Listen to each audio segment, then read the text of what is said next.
Good morning, Àlex. Wonderful to connect with you again. I just thought before we launch into our conversation, a wonderful program I heard on Sunday where Professor Lorna Dawson, who is a forensic scientist, was being interviewed for her music passion and her interest. But what was so incredible to learn was that she specializes in the forensic science connected with the soil. And by examining the soil on shoes, on clothing, on the land, she has solved many high profile criminal cases just by that in depth forensic analysis. But what really struck me, and this is relevant to our whole discussion, is that she said one teaspoonful of soil contains 10 billion microorganisms, more than the population of humans on the planet. So it is an absolute cardinal doctrine of the esoteric sciences that all of nature, the cosmos, is teeming with life at all levels. And we are embodying countless little lives, and those little lives are living through us as the parent body. Well, it immediately brings us to discuss the body. And also, I would then ask you, because that's the title of the third Mm, chapter of volume 3, which we'll cover today, and also about chapter 4. mm. Well, this famous, well, it's not famous, this crucial Yeah. maxim, right? Man, the measure of all things. So Mm. how is then man the measure of all things in the context of this anecdote that you shared with me, which is the incredible diversity of beings? Why aren't other animals, Of yeah, all all these other things. organisms, or a spoon of soil, also the measure of all things? Well, in one sense, of course, they are, but the whole point of man, the measure of all things, is that man has, or humanity has evolved what we call mind. And therefore, it is man that spans the whole spectrum from the divine to the physical. And that's why man is the microcosm. So, deity or God, so to speak, was regarded as the grand man, the great grand man, and conversely, man, the little God. So, the greater universe, the macrocosm, is the body of the deity, and the life of that greater body of the macrocosm is microprosoros. That's a difficult name. Uh, by analogy, the little body, the lesser God, is the microcosm, and the life controlling its functions is called microprosophos.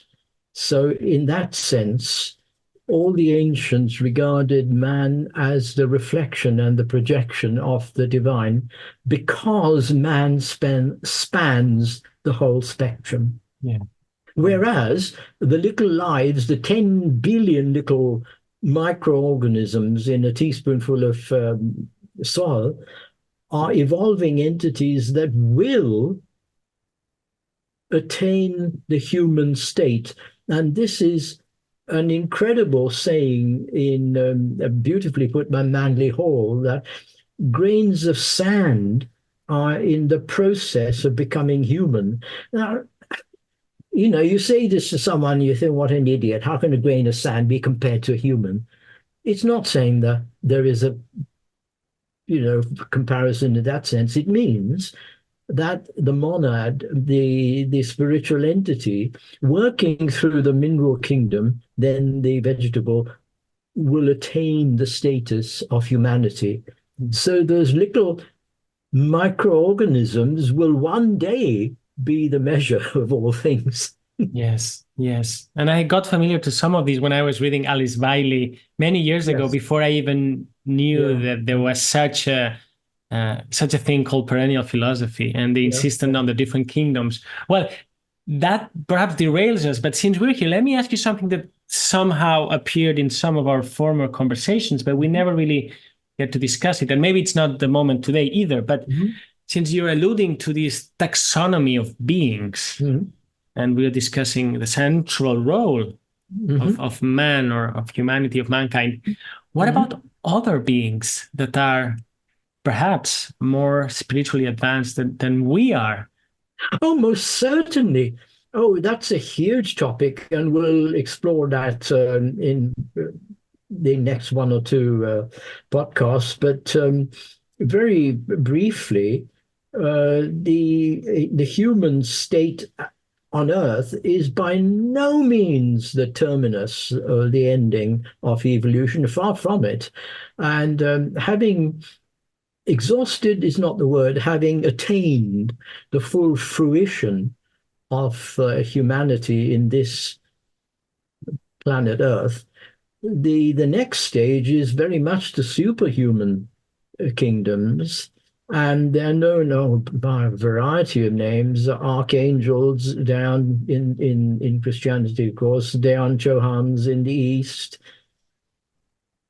And the role of these celestial beings, celestial in the sense is that they have progressed beyond the human stage, their role is to help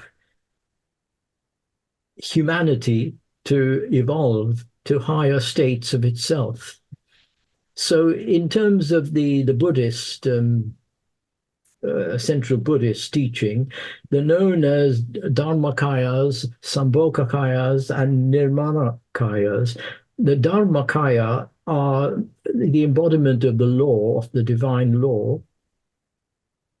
The Sambhogakayas are the ones who actuate it, and the Nirmanakayas are the ones who bring it down to our level. So in terms of a very simplistic analogy, we have the light, the Dharmakayas, you have the rays of light, the Sambhogakayas, and you have the light that contacts us beings, the Nirmanakayas. And the Nirmanakayas, the Lord Buddha, one supreme example, we're told, those who have foregone the deserved state of nirvana in order to help humanity. So they are most certainly higher beings who have progressed beyond our state. So it's not a future state yet to come. It's already actualized in some beings. It is actualized by some, and it is a future state for us. Yes. Huh. So it's not at all facetious to say that we, well, you and I know, I mean, as a collective humanity, we will one day become as Christ, as Buddha, not the Christ, the Buddha. We'll become as Christ, as Buddha. So then to better understand this claim that man is the measure of all things, what's special about us if we put it in context, if we put us in context with respect to this spoon of soil and these more evolved beings? What is it about us? Or another way, and I had this question, of course, lingering as I read this chapter. Also, another way to put it is, why Protagoras? Why did Protagoras wrote? What did he write this? Well, Protagoras, why did he write it? Well, I'm sure he is not the only one who realized it, even though Protagoras wrote it in those terms. By virtue of his own mystic insight. So anyone gifted with that insight would say that, but Protagoras put it very beautifully in those few words. Is that good enough? Well, look, any philosopher, Greek or otherwise, who comes to this inner realization will see this truth and put it in the best terms he can. And then that truth was suffocated, as you write. Oh my gosh, wasn't it just? Yes. Like all What? great I truths. like asking these naive questions, Eddie. What happened? Why are there some mystics all the way to Greece, and of course, far before that? They have these insights, Mm, and then we just turn it into "I am God," yes, into its more even perverse side. yeah, yeah. Well, the mystics have said, "I am God," or "I am as God," and the most horrible dictators have said, "I am God." Um, in the latter case, it's a pure expression of the ego and wanting to crush other people. In the first case, it's not, well, these are words, "I am God." Schrodinger put it so beautifully, the indistinguishability between God and man. So when the mystic says, "I'm God," what he is saying is, unlike the dictator who crushes other people, the mystic crushes his ego. And by, well, crushing is a strong word, but by working through the ego and annihilating all personal obstructions, he then is indistinguishable from the Godhead. Therefore, I am God, as Al-Halaj said, and my God, didn't he suffer for that? But why this happens, we always find that which is exalted turns into idolization and then carnalization.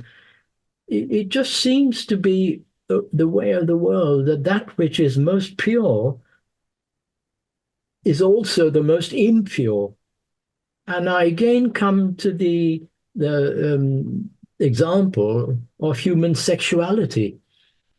I mean, for goodness sake, the way women are treated and tortured and mutilated, why is an act that in itself is obviously sacred and pure, utterly pure and sacred? And that's the real meaning behind chastity and brahmacharya. It's not physical, thou shalt abstain. It's the purity of the act, to my understanding. But that which is most pure, and just look at the way human sexuality is abused. I don't need to give you examples. In the film world, the way women's bodies are abused. So that which is holiest is most desecrated. Hmm. It just seems to be the way. Yeah, it sounds like another axiom Yeah. of how things are and work. Yes. Yeah. Okay, let's get into more of chapter 3 here Mhm. and perhaps discuss the three centers and, Oh, surprise, yes. Yeah. surprise, Yeah. the heart. The heart. Yes.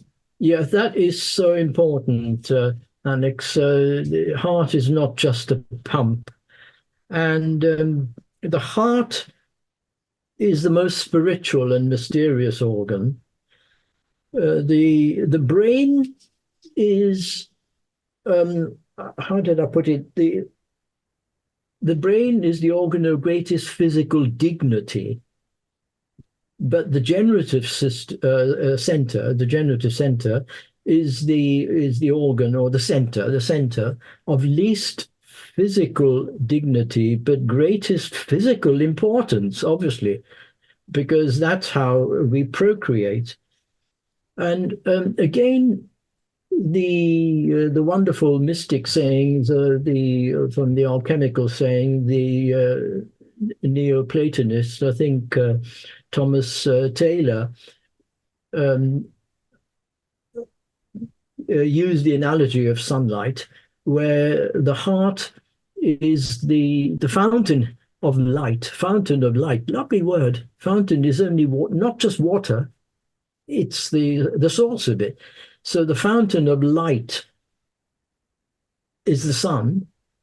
Then the rays of light proceeding from the sun, and then the splendor of the sun that's communicated to all creatures, because we wouldn't appreciate sunlight if that communication didn't exist. So these three universal centers have their analogy in the body. The first, the fountain of the sun, is analogous to consciousness in the heart. The second is the consciousness rays proceeding from the heart to the brain. And the third, the splendor communicated to other beings by the generative system. And therefore, that wonderful old saying, as a man thinketh in his heart, so is he. To which I add, in my own little way, to scientists, think with your heart, feel with your brain. And our very language, and language isn't something artificial and arbitrary, Àlex. A language has evolved, and it evolves owing to the consciousness of the race. So we don't refer to our loved ones as sweet brain, their sweetheart. We learn music by heart because we feel it. We don't learn music by brain. When we are jilted, we are broken-hearted. We're not broken-brained. I mean, our language shows the primacy of the heart. So, I mean, there you have every bit of evidence of how important the heart is. Yes. Yes. And the brain is the organ that unites.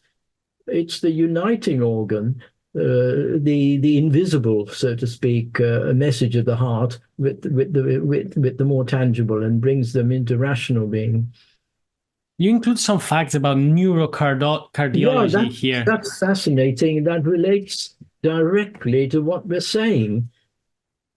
And I think neurocardiology is a slowly blossoming area in science. It's in cardiology, of course, where it's important to rely on clinical studies and hard research done by wonderful institutes like HeartMath and, Roland McCratty. Yes. Again, showing that the heart has a magnetic field 1,000 times, electromagnetic field 1,000 times stronger than the head, the brain, an electrical field 60 times stronger, and a magnetic field 100 times stronger than the brain. So what's that telling us? And that electromagnetic field extends, obviously, beyond the confines of the physical organ. So this makes me think about all the radiation we're pouring into the world, microwaves and mobile phones. What's that doing to how is it disturbing our electromagnetic field? And there's all this. Yeah, but that apart, I think concentrating on the qualitative aspect of the heart would solve many issues in cardiology, because a heart attack isn't just because they're smoking too much. It's the misuse of the heart quality. And there is an old saying, dying of a broken heart. Yes, yes. Unrequited love.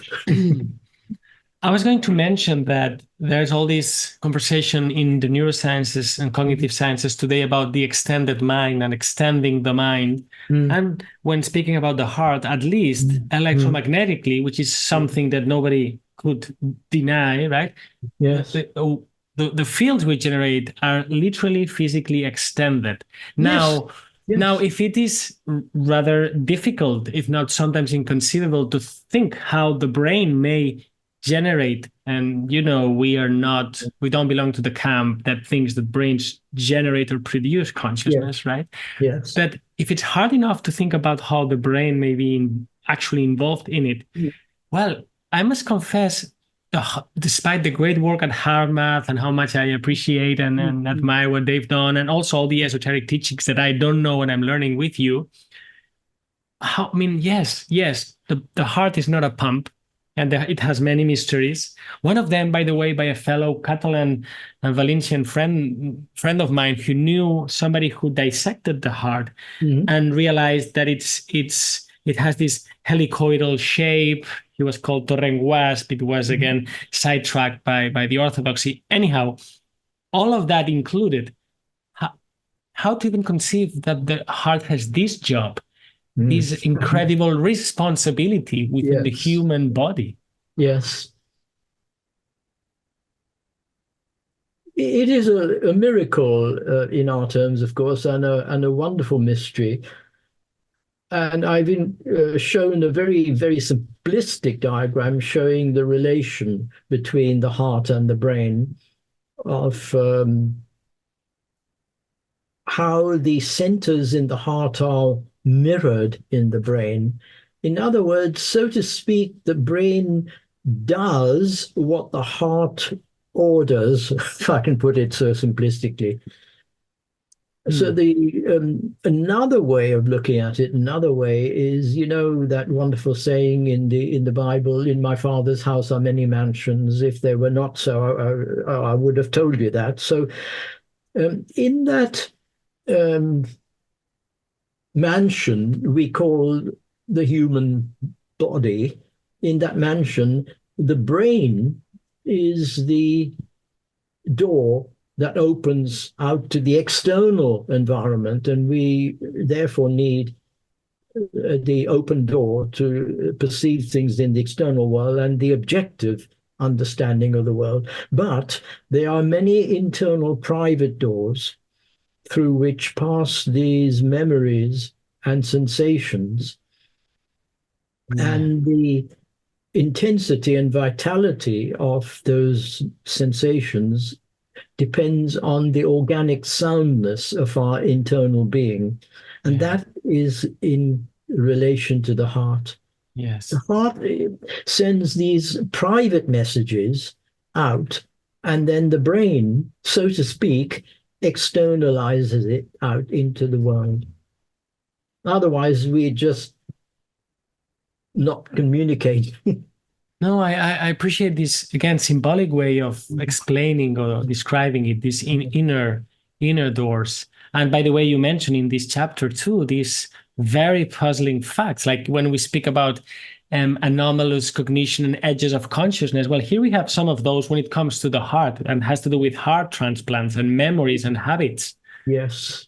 Yes, heart transplant patients have been shown to take on the characteristics of the donor heart. For example, a non-smoker becomes a smoker. Yes, and it's more than some physiological or cellular physical remnant. I mean, a scientist would say cellular memory. So every cell has the memory, but in the heart, that memory is strongest. Every cell has a memory. Yes. Now, in this chapter as well, you speak again about occult powers and their awakening, and also refer to the Great Pyramid. Please tell us about it. Yeah, sure. And the Trojan horse. And, of course, the Trojan now as used in cyber crime, it's really inviting. It signifies rather any trick or subterfuge that induces or tricks an innocent victim to invite the enemy into your own camp and then create destruction. But esoterically, the Trojan horse is really the body, the human being, where are contained the potential for all the latent powers that will flower in the natural course of time or quickened by one's own self-effort. So therefore, I cheekily suggest that we should implant a Trojan horse in science, in mainstream science, not to destroy it, but to unleash higher understanding so that we can join physics with metaphysics. As Blavatsky put it so beautifully, physics is honeycombed in metaphysics. I like that because it takes the trickster element, which Yeah, perhaps appears also in some yeah. symbolism that we Out of it, discussed yeah, previous week, sure.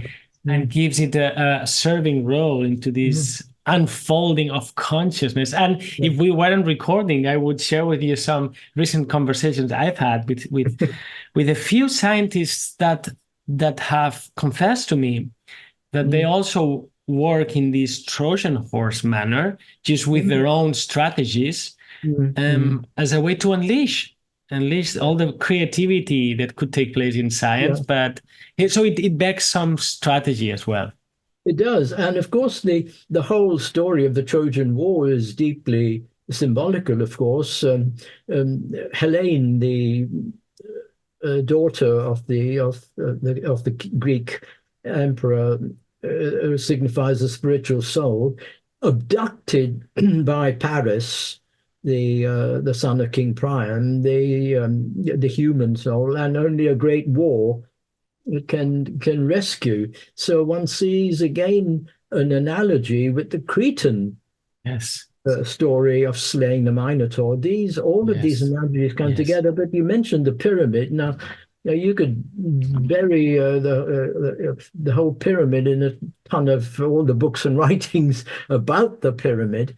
But essentially, of course, the symbolism operates at many levels. But the point about the Great Pyramid is it has secret chambers. It has secret chambers. And what we're told is in these secret chambers are hidden the covenant that the early races of man made with their gods. And chosen, few chosen men were shown these secret scrolls and covenants so that the secret could be kept alive. But far more relevant to our conversation is the mystery of the Great Pyramid. And the mystery of the Great Pyramid is the mystery of each one of us. So the secret chambers in the pyramid are the secret passages in the mind. So the message of the Great Pyramid is that man has to turn inwards. He must venture into his innermost unknown center to find his secret and his soul, just as he must venture to the unknown depth of the pyramid to find its most profound secret. Again, the pyramid, the apex pointing upwards and the four corners is the same symbol as the asvatha tree, the tree with its roots in heaven and its branches pointing down on earth, which symbolizes that evolution starts from the spiritual downwards and not the other way around as taught in Darwinian theory. So there is a progressive debasement of form until the physical form has been attained. Yeah, yeah. Well, how absolutely central to remark this, and we hardly hear it, that these Mm. is from the spiritual to the material, kind of a pouring rain, as opposed to some impossible building up that nobody knows how it could happen. Yeah, yeah. Hmm. Well, as I was reading these chapters, indeed, I took notes and I wrote, the key is here in each of us, Mm. exclamation mark. Yes. Because this is what the resonance of what you're saying keeps bringing Mm. back and back, right? If man is the measure of all things, which is the title of chapter 3, Mm. and then in chapter 4, you insist, and it's entitled Symbolic Representations of the Yeah, Principles of Man. yeah. Well, Mm. why all that emphasis? And it's because mysteriously and even ironically, Mm. each of us, as you just said, Mm. we are the key to our own Yes, understanding and evolution. and that's why the great Christ said, the kingdom of heaven lies within. And the Buddha's final words, be ye lamps unto yourselves. Yes. All right. Now, if we can transition now to discuss a bit what's in chapter 4. And again, I must say for our listeners that they shall become your readers and actually go and read it. That's why we're doing it as well. But it's a feast, this chapter 4, of the symbolic representations, right? So you have the mystical tree, the Rosicrucian rose, the Sapphirotic tree, and the cube unfolded. Well, let's put them all on the table and just go wherever you wish. Right. Well, let's always, start with the tree. So, why is it that we find in nature, and just we were talking of the difference between cosmos and nature last time, and I didn't express it very well. Let's regard nature as the totality of the forces and powers emanated by cosmos. So why is the single source of life and its endless diversity expressed in terms of the structure of a tree and its plant? Because we have the single origin of all diversity expressed by the roots and the trunk embedded in the dark earth. Now, with the lotus, which is the famous symbol, the roots are in the mud. The plant stem is through the water, and the flower floats on top of the water. This symbolizes stability in two ways. If the roots were not in the mud, the plant would float away. So we need to have our feet on the ground. We must be grounded in the material world. But if there were no water, the flower would just keel over. So the water provides that emotional stability. But then we also have to face the sun. So in this sense, the Saptaparana, which means the seven-leaved man plant, like the seven-leaved lotus, it epitomizes that anything that is materialized on earth has its spiritual prototype in the immaterial world, and that the elements of the life of both the cosmos and man are the same, and the interdependence and interconnection between spirit, soul, and body that we need for a terrestrial existence.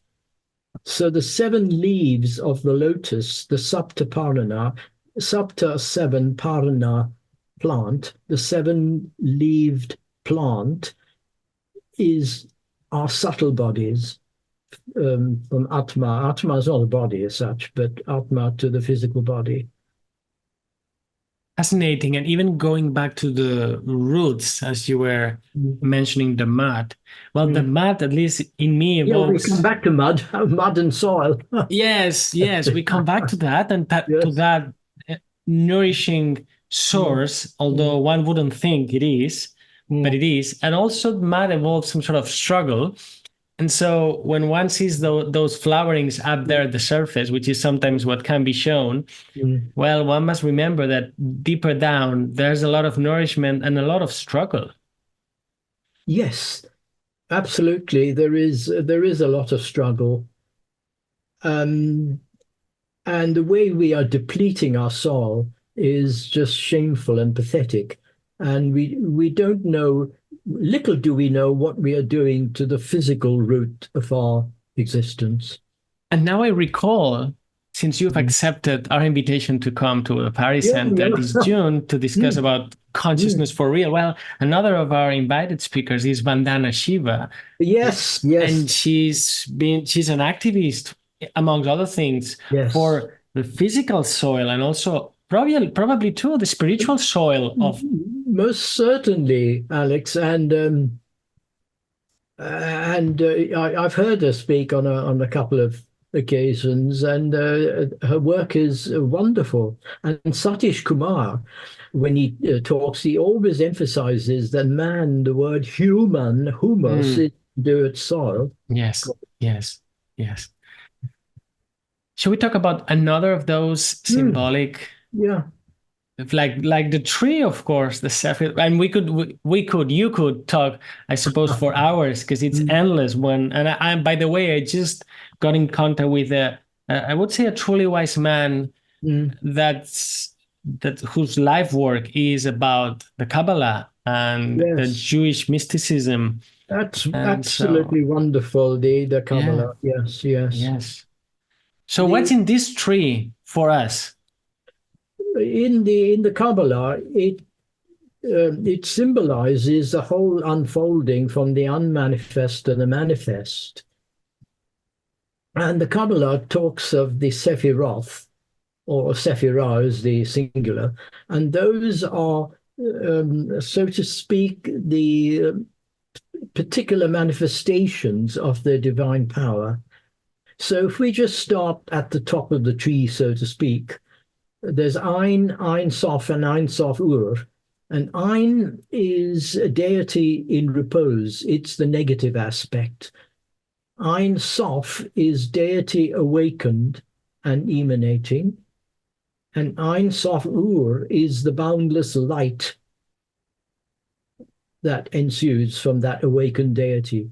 Just like when we get up in the morning, before any thoughts come into our mind, there is that moment of complete negation in repose. Then we stir into activity, but we're not acting, we just stir, we awaken, and then we act.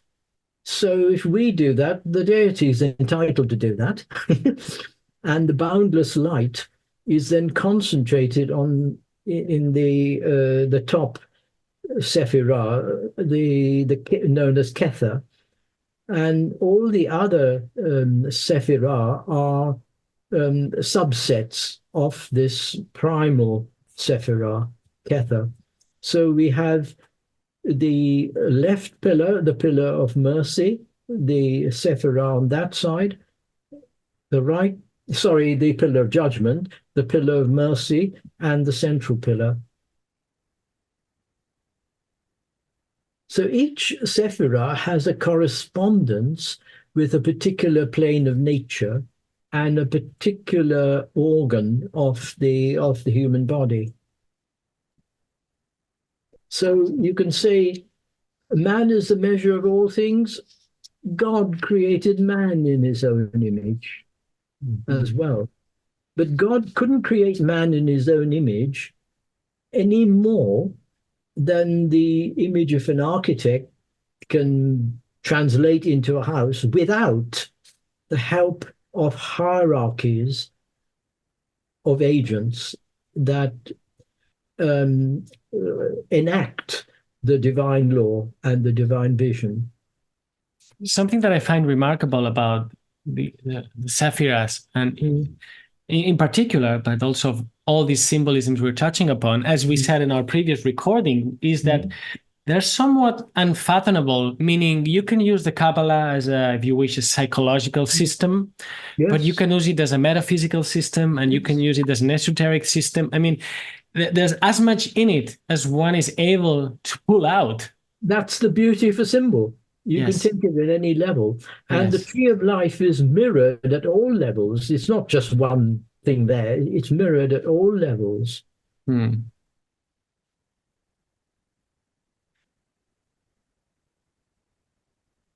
Uh, I think the in that diagram I have of the tree of life, I head it with that wonderful quotation from Schiller, Schiller, who Beethoven, of course, immortalized, that the deity. No, wait a minute. The world is a thought of deity. The world system is a thought in divine mind. Yes. Since this divine thought has overflowed into reality, it is the task of thinking men to try and discover the original design. You write crystallized, right? If I recall. Yes, well, the world is a crystallized thought of divine. Yes, that's a very good one. Yes. Yes. You crystallize divine thought, you get the world. Yes. That's in a sense, that is involution, the concretion Hmm. and the privation of spirit, and evolution is returning the crystal to the cloud. You see, something that happens when I talk to you, Eddie, is that because of what we're talking about, Mm. I feel the need for so many silences. And you're a musician, so you'll appreciate. Yeah. It feels weird to say, all right, wonderful, let's move to the next topic, because all of this is so profound that a very intuitive response from me is just to remain silent Mm. and give it some more chance to sink to sink Yes. in. Yeah. That's that's very beautifully said. Yes. It needs time to sink in, to digest, to marinate. Yes, to marinate, beautiful. Marinate. But there's more Oh yes. in Mm. these tastings. Yeah. Okay, would you talk about the Rosicrucian rose? Yes, the Rosicrucian rose is the mirror, so to speak, of the lotus, the Padma. And again, is something I always emphasize, that the unity of the perennial philosophy from the East or the West. So the Rosicrucian movement sprouted in what was it, the early 17th century, and still exerts quite a strong influence today. And it's founded on the legend of Christian Rosenkreuz, the German, and the fraternity of the Rosy Cross, like the lotus, represents spiritual unfoldment and attainment. And their manifestos comprise rather cryptic texts that depict a universal wisdom and a philosophy based on alchemy and esoteric wisdom. And the Rosicrucian worldview inspired a lot of our leading alchemists like Robert Fludd, Michael Mayer, Thomas Vaughan. They were all inspired by that movement.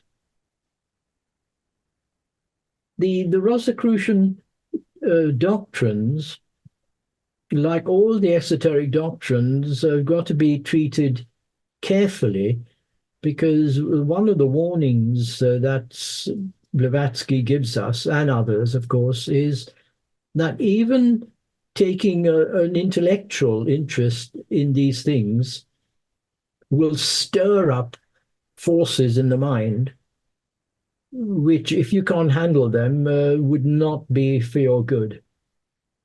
Hmm.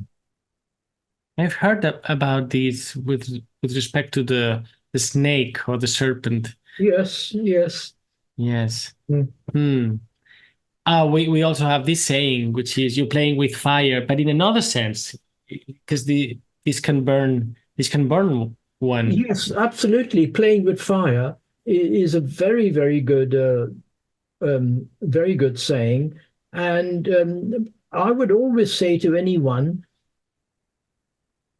strike a balance between dauntless courage and foolish impulse. So you have to be courageous, otherwise you're just going to be where you are.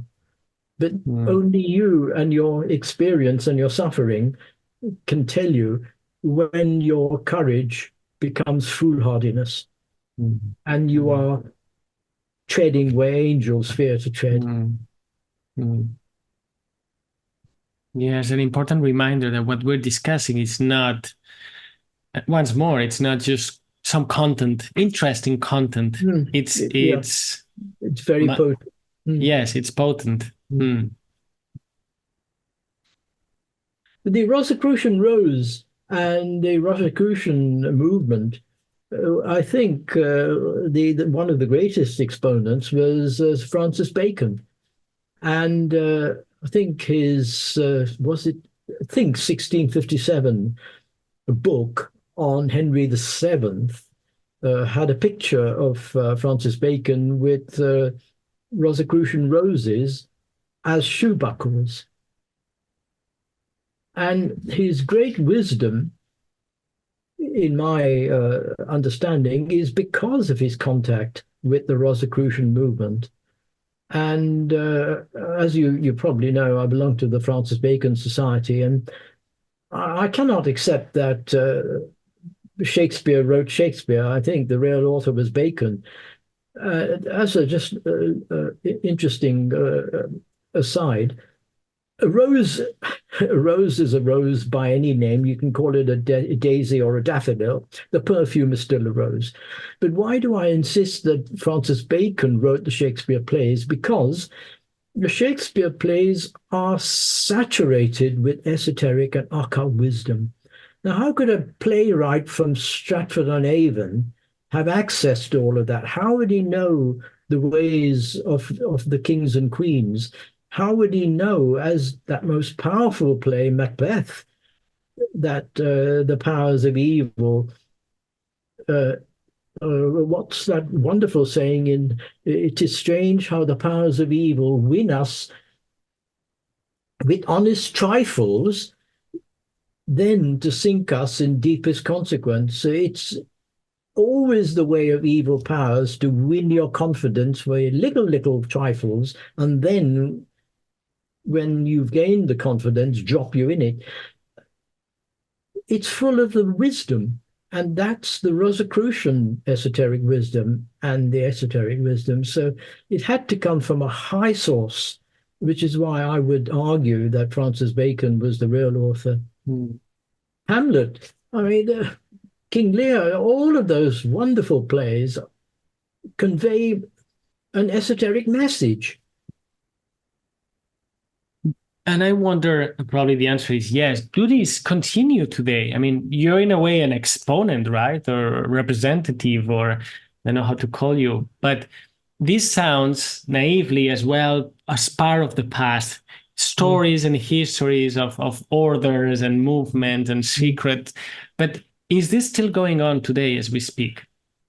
Still going on mean Like what? there are groups that steward that knowledge, that wisdom, and in the same way that they existed in the times of Francis Bacon. Right. I would say, to my very limited understanding, is as much as people revere the Shakespeare, so-called Shakespeare plays, I wish they would see more of the esoteric meaning behind them. So I don't know if there are any groups trying to squeeze out the esotericism in Shakespeare. I also meant groups that today would be something similar as what was being Oh, done. I get you. Oh, I would have thought so, Àlex. Yes, yes. There are many. I mean, I'm going off the path here, but I'm No, asking because today there's a lot of apocalyptic, if you yes. wish, speech, which makes sense. Now, where to draw sources for hope or light? And well, knowing that all those secrets remain there energized, let's put it this way, but by actual people living today Yes. could be one of the tricks that helps us get out of this civilizational mess we're in.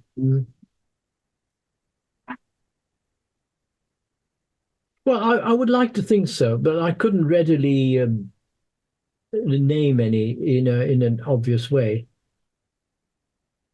I'm sure within certain regions of the Theosophical Society, and also, dare I say, some within the scientific medical network.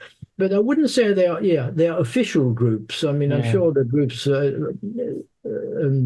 unofficial, not informal groups. Yes, and we've mentioned this before, and you've told me it's not just a physical organization, but exactly. So yes, it's a meeting of minds as well. yes. Okay. So what else would you like to discuss about chapter 4 that prepares the ground for, by the way, we're about to enter into the equator of volume 3. Oh, nicely put, the equator. Yeah, yeah.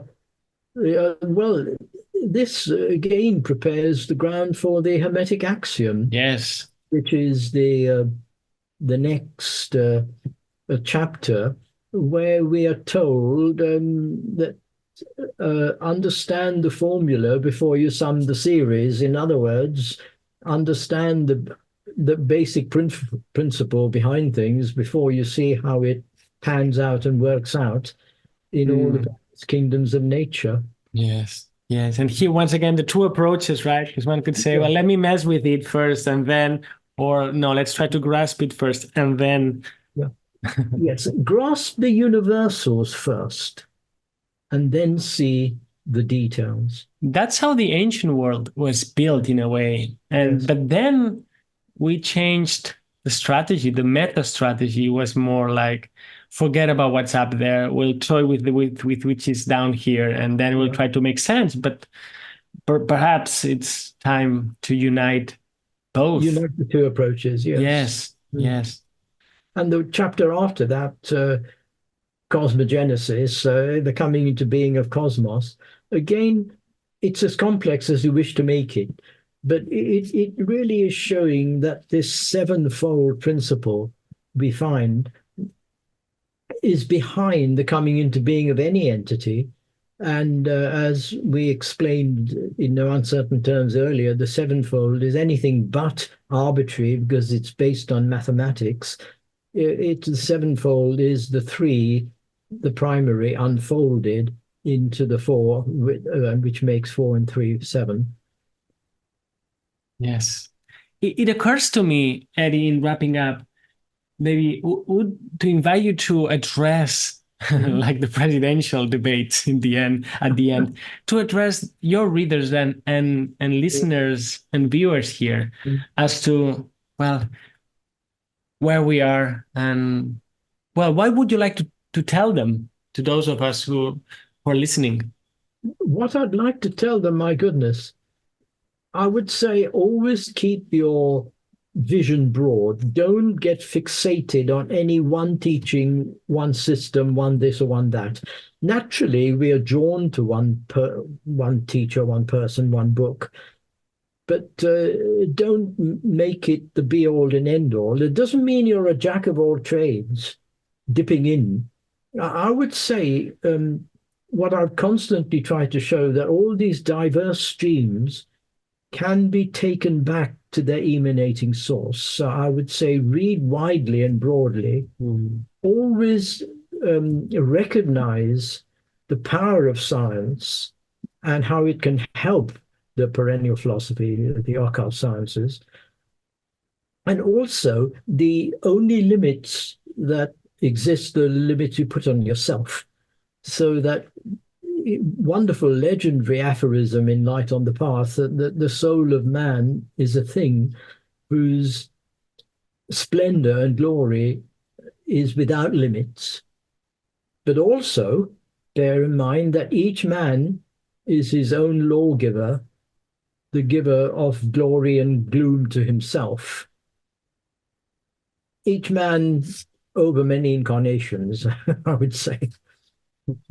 But to readers, oh my goodness, well, I'm very happy to talk to anyone who sincerely wants to promulgate the wisdom. Sincerity, I'd say, is the foremost quality one wants. Thank you, Eddie.